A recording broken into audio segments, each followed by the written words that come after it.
ದೇವರಲ್ಲ, ಸೇತು ಬಂದ ರಾಮೇಶ್ವರ, ಗೋಕರ್ಣ, ಕೇದಾರ ಮುಂತಾದ ಪುಣ್ಯಕ್ಷೇತ್ರದಲ್ಲಿ ಇರ್ತಕ್ಕಂಥ ದೇವರುಗಳು ದೇವರಲ್ಲ. ತನ್ನ ತಾನರಿತು ತಾನಾರೆಂದು ತಿಳಿದೊಡೆ ತಾನೇ ದೇವನೋಡ ಪ್ರಮಾಣ ಕೂಡಲ ಸಂಗಮ ದೇವ ಅಂತ ಹೇಳ್ತಾರೆ.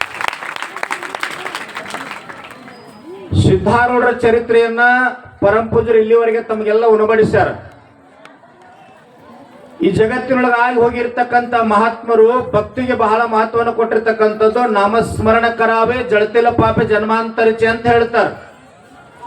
ಮರಾಠಿ ಒಳಗೊಂದು ಶಬ್ದ ಬರ್ತದ, ಚಾಲ್ತಾ ಬೋಲ್ತಾ ದಂಧಾ ಕರಿತಾ ಕಾತಾ ಜೀವಿತ ಸುಖಿ ಹೋತ ನಾನಾ ಉಪಭೋಗ ಭೋಗಿತ ನಾಮ ಹೆಸರು ನಹಿ ಅಂತ ಹೇಳ್ತಾರೆ.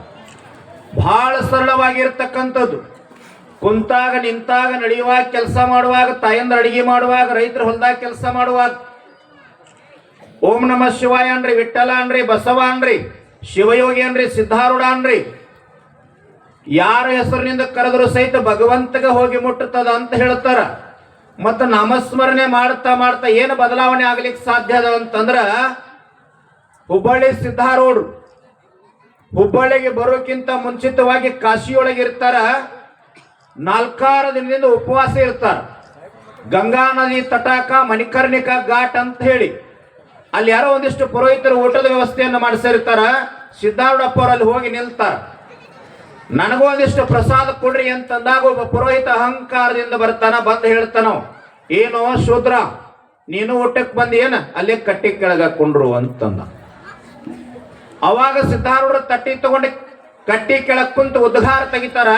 ಯಪ್ಪ, ಕಟ್ಟಿ ಮ್ಯಾಕ್ ಕುಂತವೇನು ಬೇರೆ ಕಡೆ ತುತ್ತ ಹಾಕುದಲ್ಲ, ಕಟ್ಟಿ ಕೆಳಕ್ ಕುಂತವೇನು ಬೇರೆ ಕಡೆ ತುತ್ತ ಹಾಕೋದಿಲ್ಲ, ಮ್ಯಾಕ್ ಕುಂತವ ಕೆಳಕ್ ಕುಂತವ ಇಬ್ರು ಬಾಯಾಗ ಹಾಕ್ಬೇಕಲ್ಲೇನಪ್ಪ ತುತ್ತ ಅಂತಂದ್ರು. ಅಷ್ಟಂದ ಸಿದ್ಧಾರೂಢರು ಪ್ರಸಾದ ಮಾಡಿ ಎದ್ದು ಹೋಗ್ತಿರ್ತಾರ. ಅವ ಪುರೋಹಿತ ಅಹಂಕಾರದಿಂದ ಬರ್ತಾನ. ಬಂದ್ ಹೇಳ್ತಾನೆ, ಏನೋ ಶೂದ್ರ, ಊಟ ಮಾಡಿ ಹಂಗ ಹೊಂಟಿ ಏನ, ಎಲಿಯನ್ ನಿಮ್ಮಪ್ಪ ಬಂದ್ ತೆಗಿತಾನ ಅಂತಂದವ. ಅವಾಗ ಸಿದ್ಧಾರೂಢಪ್ಪವ್ರಂತಾರ, ಯಪ್ಪ ಎಲಿ ನೀನ ತೆಗಿ ಅಂದ್ರ ತೆಗಿತಾ ಇದ್ದೆ, ಯಾವಾಗ ನಿಮ್ಮಪ್ಪ ಬಂದು ಎಲಿ ತೆಗಿತಾನಂತ ಶಬ್ದ ಬಳಕೆ ಮಾಡಿಯಲ್ಲ. ಯಾವನ ನಾಮಸ್ಮರಣೆಯನ್ನ ನಮ್ಮ ಅಪ್ಪಂದು ಅಂತ ನಾ ಮಾಡ್ತೀನೋ ಅವ ನಿಜವಾಗ್ಲೂ ನಮ್ಮ ಅಪ್ಪ ಇದ್ರೆ ಬಂದು ಎಲಿ ತೆಗಿತಾನ, ಇಲ್ಲಾಂದ್ರೆ ನಿಮ್ಮ ಅಪ್ಪಗೂ ತೆಗಂಗಿಲ್ಲ ಅಂತ ಹೇಳಿದ್ರು. ಅಷ್ಟೊಂದು ಸಿದ್ಧಾರೂಢರು ಅಲ್ಲೇ ತಟ್ಟಿ ಬಿಟ್ಟು ಗಂಗಾ ನದಿ ಕಡೆ ಹೋಗಿ ಮಾಯ ಆಗ್ತಾರ. ಒಂದ್ 5 ನಿಮಿಷದ ತರವಾಯ ಒಬ್ಬ ಮುಪ್ಪಾವಸ್ಥೆ ಮುದಕ್ ಬರ್ತಾನಲ್ಲಿ. ಇಲ್ಲಿ ನನ್ನ ಮಗ ಊಟ ಮಾಡಿ ಎಲಿ ಬಿಟ್ಟು ಹೋಗ್ಯಾನ್ರಿ, ಎಲಿ ಎಲ್ಲಿದ ಅಂತ ಕೇಳಿದಾಗ ಮಗ ಊಟ ಮಾಡಿ ಹೋಗ್ತಾನ. ಅಪ್ಪ ಎಲಿ ತೆಗಿಯಾಕ ಬಂದಿಯನ, ಅಲ್ಲಿ ಅದ ತಗೋ ತೆಗಿ ಅಂತಂದವ. ಬಂದಿರ್ತಕ್ಕಂತ ಮುಪ್ಪಾವಸ್ಥೆ ಮುದಕ ಎಲಿ ತೆಗಿಲಿಲ್ಲ. ಸಿದ್ಧಾರೂಢಪ್ಪ ಅವ್ರು ಊಟ ಮಾಡಿರ್ತಕ್ಕಂಥ ಅನ್ನದಗಳು ಏನು ತಟ್ಟೆ ಸುತ್ತಲೂ ಬಿದ್ದಿತ್ತಲ್ಲ, ಒಂದೊಂದು ಅನ್ನದಗಳನ್ನ ತೆಗೆದು ಬಾಯೊಳಗೆ ಇಟ್ಕೊಳ್ಳಿಕ್ಕತ್ತ. ಅವಾಗ ಪುರೋಹಿತ ಅಂತಾನ, ಬೇಕಂದ್ರೆ ಇನ್ನೊಂದು ತಟ್ಟಿ ಒಳಗೆ ಅನ್ನ ಹಾಕೊಂಡು ಊಟ ಮಾಡು, ಯಾಕ ನೆಲದ ಮ್ಯಾಗ ಬಿದ್ದಿರ್ತಕ್ಕಂಥ ಅನ್ನದಗಳು ತಿಂತೀಯೋ ಅಂತಂದಾಗ ಆ ಮುಪ್ಪಾವಸ್ಥೆ ಮುದಕ್ ಹೇಳ್ತಾನ, ಒಬ್ಬ ಸತ್ಯ ಸಾಧು ಬ್ರಹ್ಮಜ್ಞಾನಿ ನಿತ್ಯ ಮುಕ್ತ ಜಗದ್ಗುರು ಸಿದ್ಧಾರೂಢರು ಮಾಡಿರ್ತಕ್ಕಂಥ ಊಟದ ಅನ್ನದಗಳು ಏನೈತಲ್ಲ, ಇದು ಕೈಲಾಸದೊಳಗೂ ಸಿಗೋದಲ್ಲ, ನಿನ್ನಂತ ಅರ್ಧಜ್ಞಾನಿಗೆ ಇದೇನು ಅರ್ಥ ಆಗ್ತದೋ ಅಂತಂದ್ರು. ಅಷ್ಟೊಂದು ಎದ್ದು ಹೋಗೋದ್ರೊಳಗ್ ಹೊರನಾಡ್ ಅನ್ನಪೂರ್ಣ ದೇವಿಯ ದೇವಸ್ಥಾನ ಒಂದು ಇರ್ತದ. ಅಲ್ಲಿಂದ ಒಬ್ಬ ಹೆಣ್ಮಗಳು ಗರ್ಭಗುಡಿಯಿಂದ ಪಿತಾಂಬರ ತಗೊಂಡು ತಾಮ್ರದ ತಂಬಿಗೆಯೊಳಗೆ ನೀರು ತಗೊಂಡು ಬರ್ತಾಳ. ಮುಪ್ಪಾವಸ್ಥೆ ಮುದುಕನ ಕೈ ತೊಳಸ್ತಾಳ. ಇಬ್ರು ಕೂಡ ಸಂಭಾಷಣೆ ಮಾಡೋದಿಲ್ಲ, ಮಾತನಾಡೋದಿಲ್ಲ. ಗರ್ಭಗುಡಿ ಒಳಗೆ ಹೋಗಿ ಹೆಣ್ಮಗಳು ಮಾಯ ಆಗ್ತಾಳ. ಗಂಗಾ ನದಿ ಕಡೆ ಹೋಗಿ ಮುಪ್ಪಾವಸ್ಥೆ ಮುದುಕ್ ಮಾಯ ಆಗ್ತಾಳ. ಯಾರಿಗೂ ಅರ್ಥ ಆಗೋದಿಲ್ಲ. 5-6 ದಿನದ ತರುವಾಯ ಇಂಥ ಮಹಾತ್ಮರ ಹತ್ರ ಹೋಗಿ ಕೇಳ್ತಾರ, ಮೊದಲು ಬಂದು ಊಟ ಮಾಡಿದವ್ರು ಯಾರು, ಎಲಿ ತೆಗೆದವ್ರು ಯಾರು, ಆ ಮುಪ್ಪಾವಸ್ಥೆ ಮುದುಕನ ಕೈ ತೊಳಿಸಿದವ್ರು ಯಾರು ಅಂತ ಕೇಳಿದ್ರೆ ಅವಾಗ ಹೇಳ್ತಾರ, ಮೊದಲು ಬಂದು ಊಟ ಮಾಡಿದವ್ರೆ ಜಗದ್ಗುರು ಹುಬ್ಬಳ್ಳಿ ಸಿದ್ಧಾರೂಢರು. ಹಂಗಂದ್ರೆ ಎಲಿ ತೆಗೆದವ್ರು ಯಾರು ಹೇಳಿದ್ರಲ್ಲ ಸಿದ್ಧಾರೂಢಪ್ಪವ್ರು, ಯಾವನ ನಾಮಸ್ಮರಣೆಯನ್ನ ನಮ್ಮ ಅಪ್ಪಂದು ಅಂತ ನಾ ಮಾಡ್ತೀನೋ ಅವ ನಿಜವಾಗ್ಲೂ ನಮ್ಮ ಅಪ್ಪ ಇದ್ರೆ ಬಂದು ಎಲಿ ತೆಗಿತಾನ, ಇಲ್ಲಾಂದ್ರೆ ನಿಮ್ಮ ಅಪ್ಪಗೂ ತೆಗಿದಲ್ಲ ಅಂತ ಹೇಳಿದ್ರು. ಹಂಗಂದ್ರೆ ಹುಬ್ಬಳ್ಳಿ ಸಿದ್ಧಾರೂಢರು ಯಾರು ನಾಮಸ್ಮರಣೆ ಮಾಡ್ತಾ ಇದ್ರು, ಕಾಶಿ ವಿಶ್ವನಾಥನ ನಾಮಸ್ಮರಣೆಯನ್ನ ಸಿದ್ಧಾರೂಢಪ್ಪ ಅವ್ರು ಮಾಡ್ತಾ ಇದ್ರು. ಒಬ್ಬ ಸತ್ಯ ಸಾಧು ಜಗದ್ಗುರು ಸಿದ್ಧಾರೂಢರ ಹಠ ಹಿಡಿದ್ರಂತ ಹೇಳಿ ಕಾಶಿ ವಿಶ್ವನಾಥ ಜೀವಂತ ಆಗಿ ಬಂದು ಸಿದ್ಧಾರೂಢರು ಎಲಿ ತೆಗಿತಾನಂದ್ರ ನಾಮಸ್ಮರಣೆ ಎಷ್ಟು ತಾಕತ್ತದ ಭೂಮಿ ತಲೆ. ಅತನಿ ಶಿವಗಳು ಬಹಳ ಸರಳವಾಗಿ ಹೇಳ್ಯಾರ.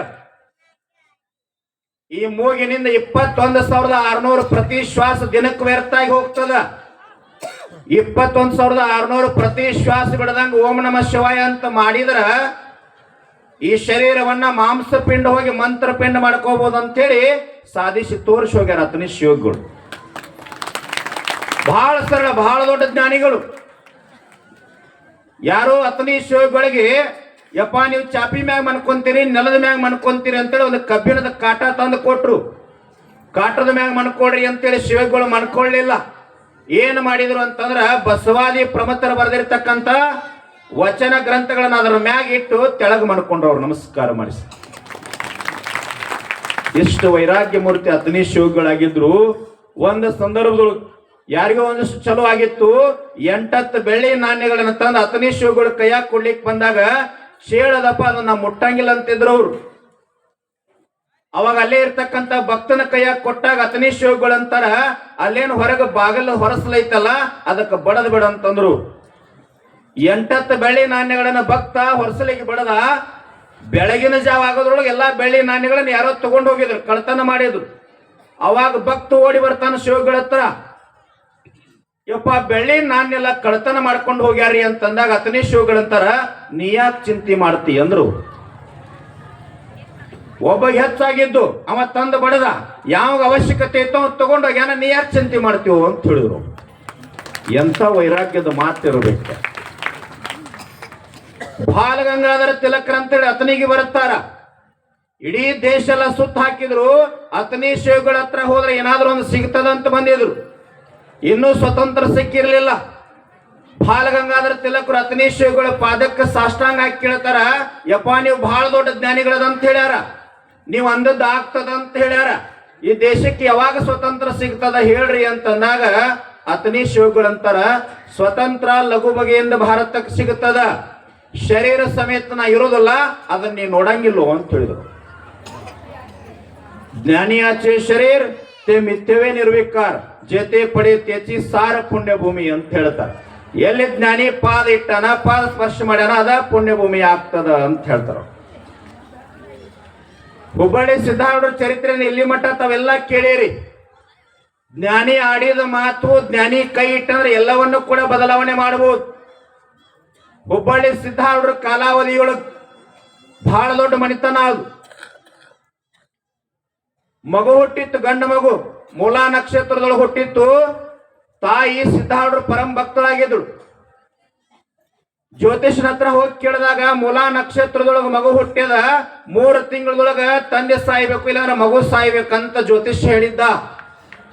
ಇದನ್ನ ಕೇಳಿ ತಂದೆ ಅಂತಾನ, ನಾ ಯಾಕೆ ಸಾಯ್ಲಿ, ಮಗನ್ನ ಕೊಂದು ಬಿಡೋಣ ಅಂತೇಳಿ ತೀರ್ಮಾನ ಮಾಡಿದಾಗ ತಾಯಿ ಕಣ್ಣೀರ್ ಹಾಕುವಂತ ಸಿದ್ಧಾರೂಢರ ಮಠಕ್ಕೆ ಬರ್ತಾಳ. ಅವಾಗ ಸಿದ್ಧಾರೂಢಪ್ಪ ಅವರ ತಾಯಿ ಮಾತನ್ನ ಕೇಳಿ ಜ್ಯೋತಿಷಿಗಾರನ ಕರ್ಕೊಂಡು ಬಾ ಅಂತ ಹೇಳಿದ್ರು.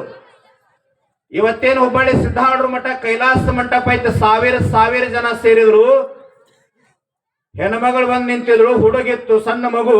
ಜ್ಯೋತಿಷಿಗಾರ ಬಂದ. ಹುಬ್ಬಳ್ಳಿ ಒಳಗ ಶ್ರೇಷ್ಠ ಜ್ಯೋತಿಷ್ಯ, ಸಿದ್ಧಾರೂಢರಿಗೆ ಏನೋ ವಾಗ್ವಾದ ಆಗ್ತದ ಅಂತೇಳಿ ಸಾವಿರ ಜನ ಸೇರಿತ್ತು.